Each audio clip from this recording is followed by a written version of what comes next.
Star Trek Collision Week. It's about retcons, not race.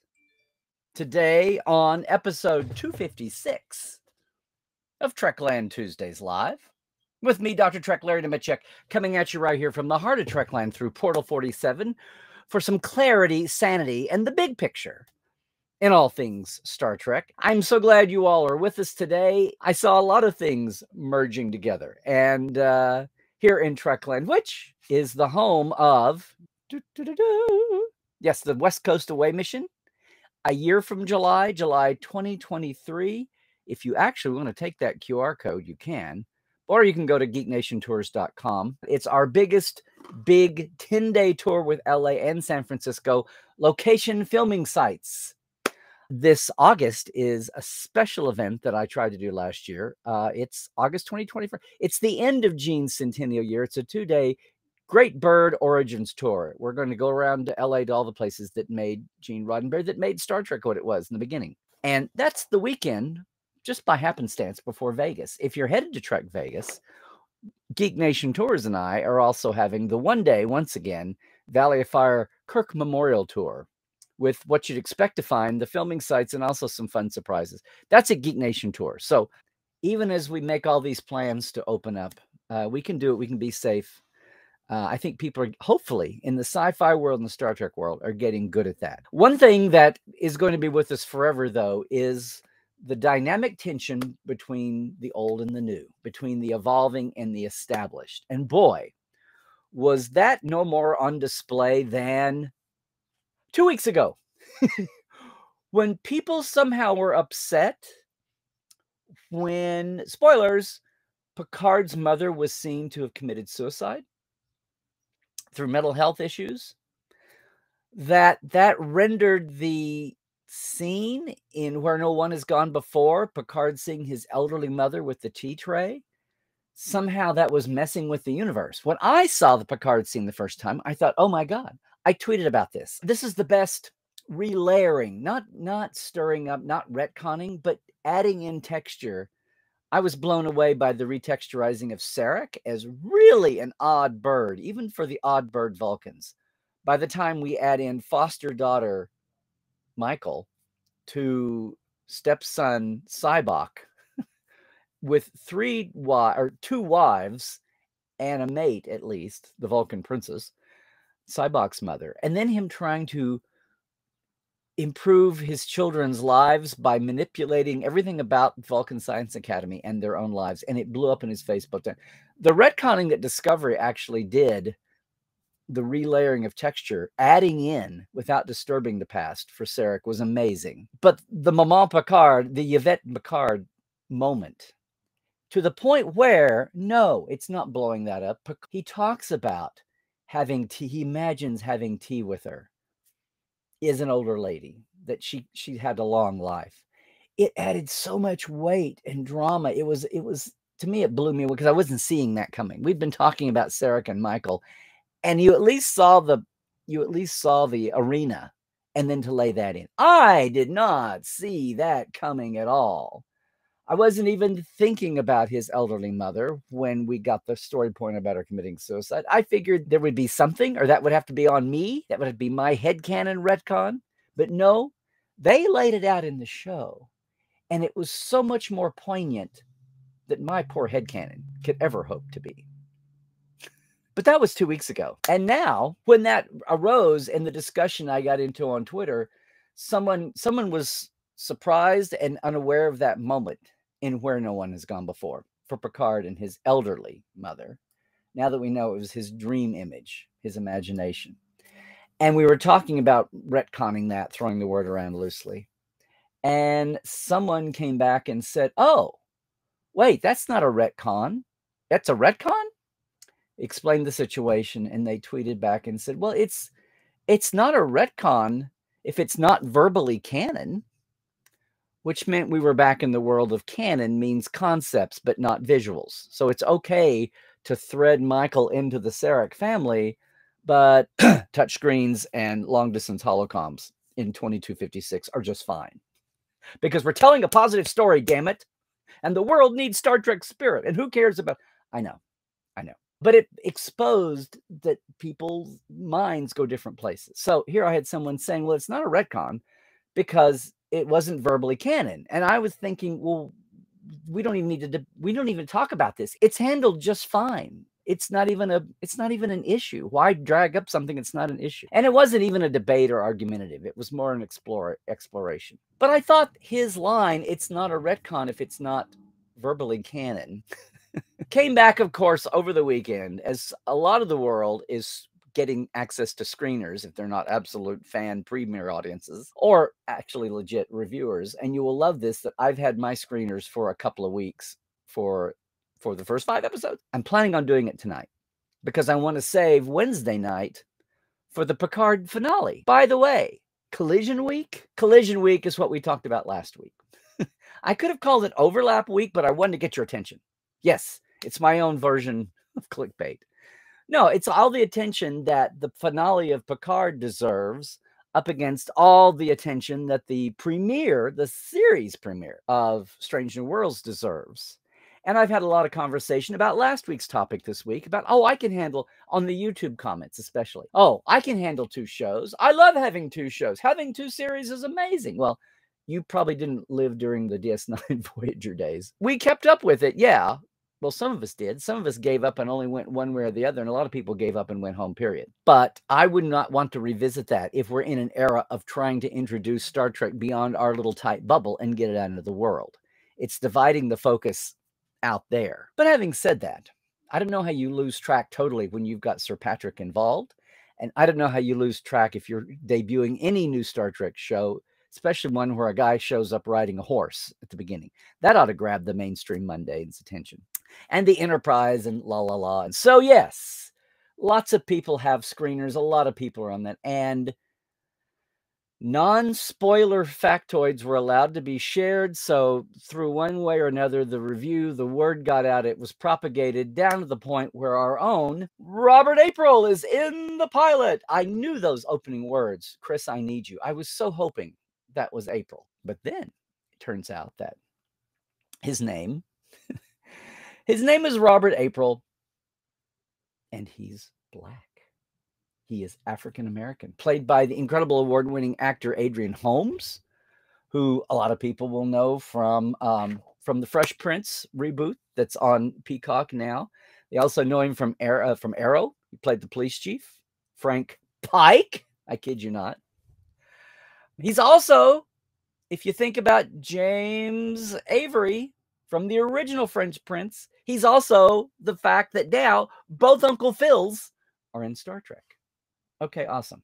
That was all to the side because a lot of people were upset that Robert April was not played by a white actor. Because the one time we've had Robert April depicted, he was a white actor or white animated character in the only time to mention him on screen and depict him on screen. I say depict him on screen because we've had even more mentions of Robert April in years past. Discovery put him in the Saru studying the top captains of Starfleet history, and he is up there along with Matt Decker and Georgiou, Pike and April and Georgiou, and Matt Decker already.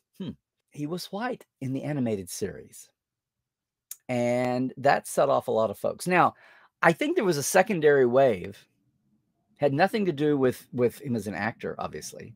And from what we've seen of the screener advances, this is his only appearance so far. But hang on. I know the first wave of reaction to this looked like pure deal racism. It smelled that way, especially outside the Star Trek world. So that was distressing. And I am sad to say, I'm sure there is at least a 2% layer, maybe even 5% layer where racism entered into it.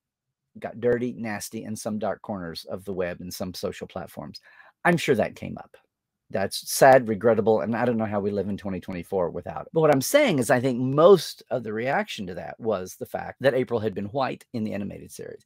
And this really isn't about April and Adrian Holmes and white-black casting. Now, I understand what's going on here. I haven't had time to interview anybody.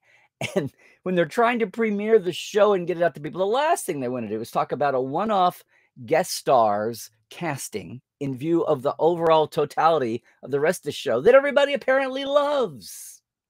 I know they love it. I was expecting to love it months ago, hearing about the nuts and bolts of it, but now the world is finding out. In fact, it may be, as much as they all have their fine points, and we have all lived and died with them every week now for almost 5 years, Strange New Worlds may be the topper series. Without raising the bar too high for you guys, Strange New Worlds may be the series that eventually somebody says, oh yeah, and then they also did Discovery and Picard.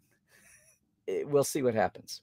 We'll see. Heaven forbid we stoke the expectation flames too high. But this is one tiny part of Strange New Worlds. But, you know, yeah, it blew up the interwebs over the weekend. And spoilers, if all of this is new to you and you didn't want to hear it, sorry. I don't know how you avoided it if you had hashtag Star Trek in your feed anyway. Here's the thing. This isn't about Adrian Holmes and Pike and casting and all that. This is really about the animated series and the reality of TV. And I don't mean that people hate the animated series, because that's not true. That the fact that the animated series has had this checkered past, we love it. We embrace it. But it's always been problematical. It's always, how rigid is your definition of canon, which I know there's the C word again. But it's true. And yes, for everything from how do you depict antimatter explosions? What of Lazarus? It has to be identical matter? No. I mean, the science of many aspects of original series, much less things beyond. We've had boners and goofs and just bad conceptual ideas. I'm not even talking about mini skirts on away mission, on landing parties. You can point to every series as having its moments. The animated series, in trying to accomplish so much and speed the evolution of Star Trek along in a desperate way, maybe akin to how Manny Coda was trying to cram so much into the fourth and known to be last season of Enterprise. Almost, I don't want to say desperation, but let's take this opportunity because we don't know when we'll get another one, which is what guided Dorothy and Jean on the animated series. At least the first season. She didn't do the second season. And Dorothy was not in charge. The short second season was put together. And yes, Counterclock Incident, which gave us Captain April, Commodore April, and his wife, Dr. Sarah, who is said to be the first doctor on a ship with warp drive, which is problematical right there. I've retconned it a long time ago. The first Starship class. I saw another great retcon the other day. Someone said, no, it took a while before Starfleet offered Starfleet Medical, and she was in the first class of graduates from Starfleet Medical to go on it. So, you know, you can parse that however. But what it really gets back to is not about this act. It's really back to how people view the animated series. And it's not like some people hate it. And it's not, I love the animated. I want everything in the animated series to be embraced. But that can't happen. Now, you say, if 50-foot Spock can be embraced and Lower Decks makes it canon, well, you're going to find 20% of the world that says, well, Lower Decks isn't canon. So after I phaser them on stun 40 or 50 times, 47, we move on. This is just going to be a time when those old Kirk adventures that were dramatized for public viewing, much like the Old West adventures of Heroes of the Old West, where, you know, the dime novels blew them up out of proportion. That's just going to be a time when we just say there was a glitch. Not a racist retelling in the 2330s, but it's just a glitch in transmitting. I mean, we've got Pink Kazinti, who are now back to being orange and tones of Earth cats, which when they've been made, you know, Lower Decks and beyond. I don't think we can chalk this up to the color blindness issue and all the goofy, the pink, the whole pink, not color blindness, but I love pink. Issues coming out of the original series, the animated series. Klingon uniforms, pink. This is really, in the meta world, about, I get it. I thought long ago, when we realized Strange New Worlds was going to be Pike's Enterprise, that, wow, compared to the trend in casting and trying to diversify the casts for that 2017 audience, that 2021 audience, the cage, if you do it by canon, is pretty white. It's pretty default 1964 white. You finally got Lloyd Haynes being the comm officer in Where No Man. I mean, Nichelle didn't come along until the series. Sulu is in Where No Man. George is there. But you really didn't see that diversification really kick in out of the mindset. And it may have been battles that Gene fought. It may have just been trying to get the basic concept of the show out there. And with a second breath, then diversification became more of a thing. And a lot of the world changed between 1964 and even 1965, much less 1966. Social trends were on the rise, and so much was in the zeitgeist. I mean, the Civil Rights Act was passed in 64 and 65. So just as one small clue there. We're turning into the Trek Files here. Sorry, guys. What I'm saying is that if the Cage primary cast, Kirk, Spock, and number one, were all going to be presented intact the way they appeared in 64. And yes, I know Spock is Vulcan, but you know, then you can see where the diversity, rounding out the rest of the bridge cast, where they went. We have Latino characters. We have Black characters now, and they're pulling from canon. We have M'Benga. Now, not Boyce and not Piper, much less McCoy. But you know what? You know what we say? Texture, not trivia. That's cool. That's cool. That's fine. I've talked already about my questions about the medical department, about Chapel and Spock. Yeah, what's with them back and forth, and Spock and T'Pring, and is Spock and Chapel a thing? And most of all, how does Chapel and Roger Corby get mixed up in all this? Is Roger Corby now, from what we're seeing in the promos, her what's the number 2 guy? Her bounce back? I can't think of the term. You know what I mean? Was he there to catch her when she fell from Spock? And McCoy down the line, but McCoy says M'Benga interned in a Vulcan ward. What if he left Enterprise to... We've talked about all this before here on Tuesdays Live. So yeah, texture, not trivia. We're already hip deep in that. But producing this show, producers found a way to round out the cast without really violating anything that we saw in the Cage. Let's just hope that we have a not alien Yohan Colt, if one even pops up. But I think it was too tempting to depict, once you make the decision to have Pike be addressed by his superior and called back to service, which is apparently what's happening from the promo at the beginning, why he's isolated in a snowy snowbank. I think it was too tempting to try to get back a little diversity in that main frame. And that's good. That's fine. That's wonderful. Who cares? We do have the April throwback. And I think at that point, love of the animated series did, look, this is a minor character. Here's one place we can colorize the spectrum here when we're dealing with these opening shots. Plus, here's the other thing. April is not just Pike's superior here.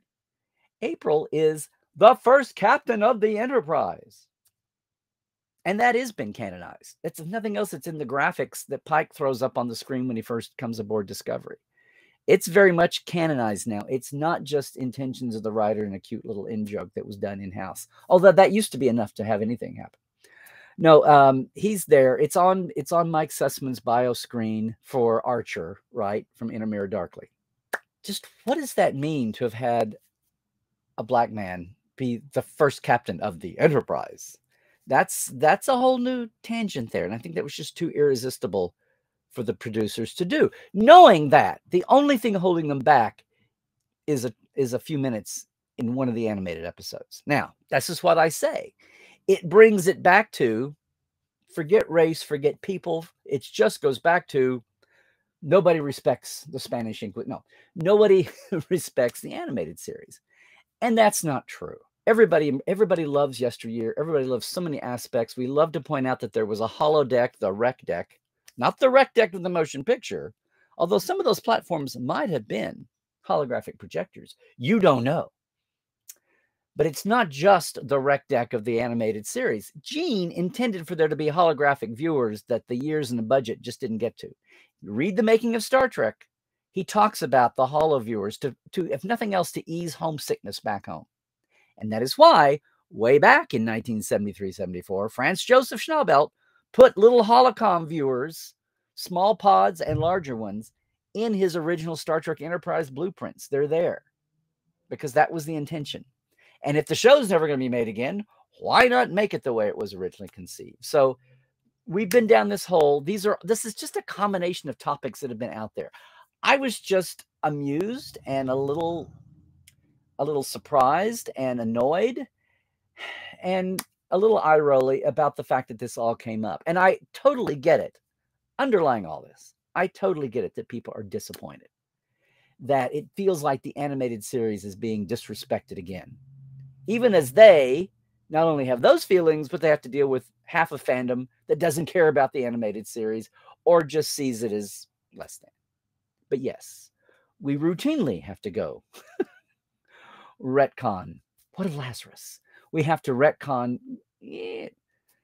Grinchy moments from throughout even the latest of shows. Or we madly retcon Orion's original series, Orion's Enterprise. And now we have Orion's, well, Kelvin movies don't count, they're fake. But now we've got Prime Orions on lower decks and yay Tendi. I mean, it's all a grand experiment in texture, not trivia. We now know that the image of Picard's mother is not only poignant that that's the image he goes to, but he goes to his false image because he secretly mourns for her still after her suicide. Now, as my tweet person last week said, it's not a retcon regarding, he could have said regarding April, it's not a retcon in casting because it wasn't verbally canon. It was just an image on the animated series. So it's in there. Given the trade-offs, given what I am sure was in the zeitgeist, what was in the mix for the decision to do this, have an award-winning actor, having the other Uncle Phil play April here, it doesn't surprise me. I'm ready now. My fallback position is just that, just like the original series is going to be the dramatized adventures of Kirk and Spock, as Kirk actually mentions in Gene's novelization, the motion picture. We can actually connect those dots if we need to, have to, must. In my mind, the animated series is, the shields have been extended around the animated series in that way as well. And by golly, if we need to chalk it up to a glitch in the original transmission, we can. Now, what I want to know is Commodore April actually married to a woman named Sarah? Or was he married to a woman named Sarah 15 years earlier? 15 years earlier? Yeah, 15 years earlier. Was he actually married to a woman named Sarah? Was she actually a doctor? Did she actually serve with him on his 5-year first launch of the Enterprise? Is all that going to survive? Now, if we reel into that, maybe the animated series canon huggers, canonistas, and I'm one of them, maybe we can all hang on to that and see the greater good. Now, I don't know how often April is going to reoccur. If you really want to get technical about it, the first time we saw a middle initial for April was in the early first draft, and it was Robert M. April. And I think that's gone away in favor of T. I'm edgy on that, but we'll see what happens. You can always put out another gravestone and change the middle initial. But the other thing that's intriguing now, which seems to be maybe a conscious choice, maybe it's another overlook. No matter who's playing him, they've made him an admiral, not the Commodore that we got in Counterclock Incident. Is that going to be another piece of the animated series that's just swept away? Or is that part of texturizing, not trivializing? Is that going to be part of the April story? That he got bucked back down to Commodore? Maybe he had to go chase a cloud entity or something attacking Earth. And they did a temporary grade reduction. This is not over. It's going to happen more and more as we go along. Look, guys, I mean, yes, it happens in originals in the animated series. I mentioned Pink Kazinti. Look, the Bonaventure has already been taken care of. My friend Aaron Harvey, he's really put time into this after me. The months I knew what was happening in First Contact before it premiered, back in 95 and 96, I thought, okay, the Phoenix is a test warp ship. The Bonaventure was the first ship fully launched and built with warp drive. So, whew, okay, we got that. Now, the fact that the Bonaventure looks like a wacky design, okay. But I've carried the Bonaventure around in my head just fine alongside the Phoenix. It's been fine. And that's kind of where Aaron went, and especially if you read his animated series book. But, you know, we've been through all this before. We've taken care of a lot of these things. We'll keep doing it. I got the transmission glitch caveat there for any time now. I need something in the original series, like the basic look and shape of the Enterprise, to be dumbed down or simplified for a more young adult audience, maybe. And if you think that's cringeworthy, you think that whole approach is not going to work, look, hopefully I don't know, 50 or 60 years from now, 100 years from now.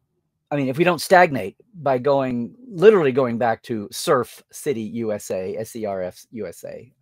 That's a nod to what's going on this week in the news. If we don't totally go so far backwards, we lose our ability to think in advanced progressive science ways and think outside the box. Hopefully, we will still find a way to keep advancing on all fronts. And when we do, and we finally do develop a hyperlight drive, call it warp drive or whatever, I have this feeling that someday when we have real warp drive, it won't involve antimatter.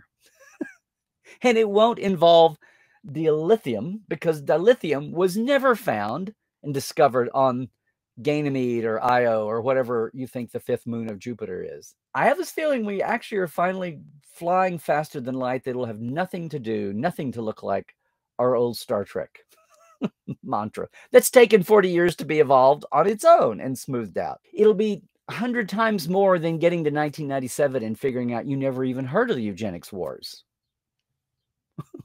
That just happened. 37 million people were killed, and I didn't hear about it. How did that happen in our usual menu of bad news every night? Much less did you catch the launch of Nomad in 2002. Those are all live action references. So, you know, we do it. We do it. We retcon how we can. What's ironic, though, in all of this is since Enterprise, I've wanted an April series. Why have the guy in the middle that we've already seen? Go back where we've not explored anything. Have the development, the R&D, and the launch of the original clunky Constitution class, the Connie, gooseneck viewers and everything, and have April and Dr. Sarah and another cast from 2245 there. That's what I want. I thought that would be more exciting than, I mean, we're all in love with Anson at all. So it's fine. It's fine. But 20 years ago, not my head canon, my head wishing was wanting an April series then. We can still do it. We can also still do the Romulan War in canon and the founding of the Federation in canon, rather than having all these versions floating around. That's just me. I'm still in shock that we got Enterprise. We got a pre-Federation series and half of fandom bitched about it. So I just think these last couple of weeks have been amazing. I think it's amazing that we've got a series finale for Picard and an opening shot here for Strange New Worlds. The Strange New Worlds may yet blow everybody away. I totally understand people raising and notating the fact that there's been a difference in change in the conception of April. To me, it's more about the animated series than April, but it's nothing new. But this really speaks to, or the people that look at the animated series are, it's canon or it's not. Pardon my language, a black and white decision, a binary decision. It's all one way or all the other. And it's like all the rest of Star Trek. It's mostly there. Star Trek is amazing. That's why Star Trek, to me, is the most fantastic of all the franchises. And I didn't grow up thinking of it that way. I just love Star Trek. It took me the last 20 years of figuring out that all these people like comic books, people running around in capes. Those aren't uniforms. Superpowers, there's nothing scientific in that. Don't talk to me about spider radioactive blood. A wacky science in every little one-off. And I guess maybe the people that tie the Marvel universe together are as amazing as the people that try to make sense of Star Trek's star layout. Okay, fine. Everybody, I'm an idiot. I'm an idiot person. Everybody gets to have their thing.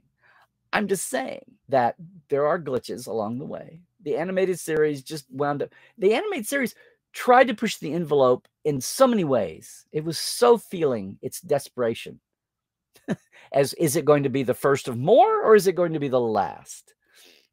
But whatever happened, Dorothy and Jean were really reaching for the stars. And not everything got predicted correctly. Not everything went along. And by the animated series being out of eyesight for so many years, and Gene himself declaring it problematical, Larry Niven's Kazinti, for one thing, which now is fine, but at the time, and the rights and issues and the changing face of the way animation is even viewed in 1973, it was hard enough. The world thought of animation as Saturday, unless you were a Disney shareholder, maybe. The world thought of animation as a Saturday morning kiddie show. Dorothy and Jean's main mission, their primary mission, was to just get the attitude of the level of respect and care put into Star Trek above Lassie's Rescue Rangers and the Brady Kids. There was more care put into Scooby-Doo than some of these other shows, especially if they were a licensee fluff off.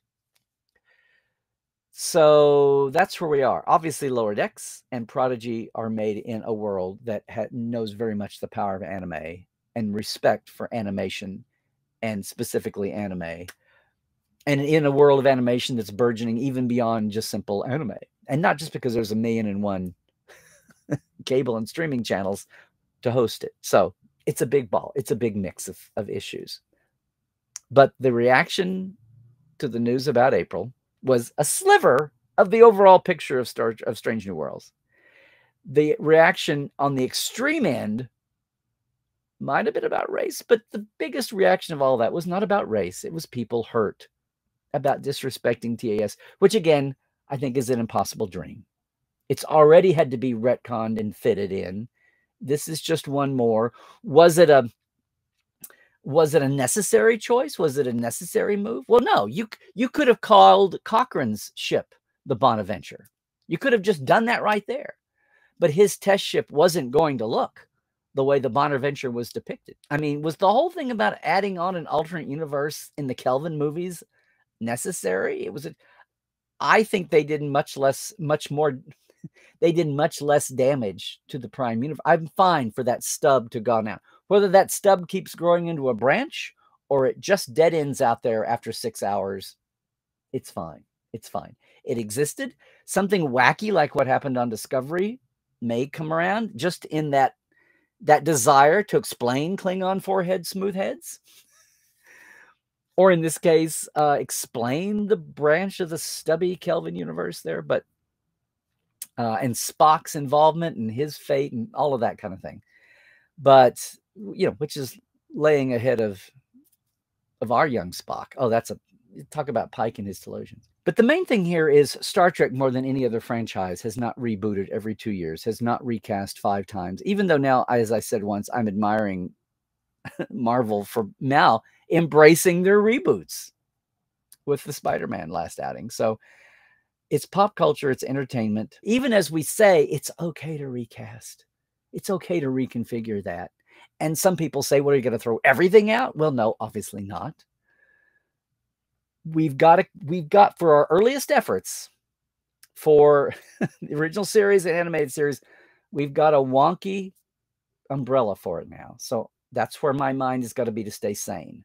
Otherwise, I would have jumped off a cliff a long time ago and been called a crazy, anal, unchanging fan.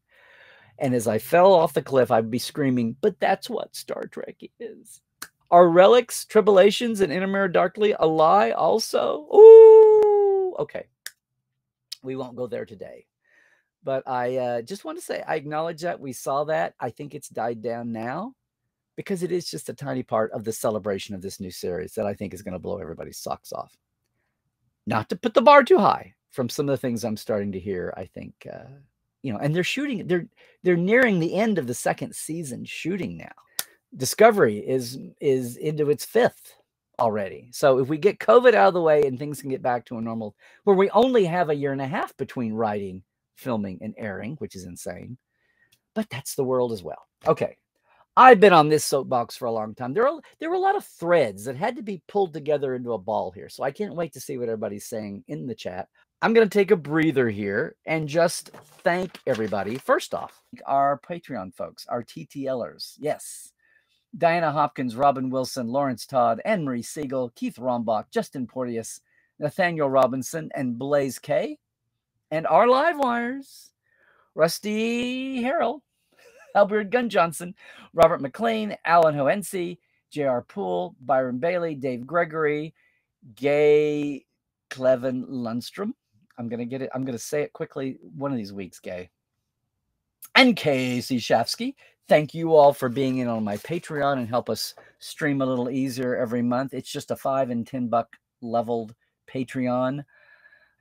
It's patreon.com/Trekland Live. It's very simple compared to a lot of the complex Patreons. And I don't live by there because I have other business things happening. But I wanted to offer that for the folks who like and enjoy and appreciate Patreon. As we say, though, if you really want to jump in on Portal 47 for just a few bucks more. Something that is a few bucks less, as in zero, is my podcast for Roddenberry, The Trek Files. Every Tuesday, it's there at midnight Pacific. And this week, speaking of everything we've just been speaking about, fan anxieties and expectations about how future Star Treks will be unrolled, conceived, spun out. I love finding things from 1978 that feel exactly like they're from today. So check it out if you can. It's at podcast.roddenberry.com, or if you want the documents, come over to our main page on Facebook at The Trek Files. Hey, as you see, if you're on YouTube with me now or later, and if you're watching later, you should try to join us live and get in on the chat when you can. But glad you're here in any case. Like and subscribe if you can. Larry Nemecek's Trekland. It's the same thing on Instagram and Facebook. It's Larry Nemecek on Twitter. And like I said, Portal 47's at portal47.net. That's going to be it for today, if you're watching us later. But for now, please. Got a call from a good friend of mine yesterday that he had the Rona, and had a severe sinus infection type reaction. So not asymptomatic. The thing about COVID is I'm just worried about long COVID and what pops up in 10 or 15 years. So yeah, I'm staying healthy. I'm doing all the things. I hope you do too. And more than ever, I got sucked into this on Twitter. Stay woke, I say. Check the sources. I started to answer back in the heat of last night's decision in the news. I answered back a tweet person very sarcastically, tweeted, and then I realized, looked at their profile, I checked the source and realized I was talking to a ghost with their 3 followers and 0 followers and 3 posts. I don't know. Stay woke. Check the sources.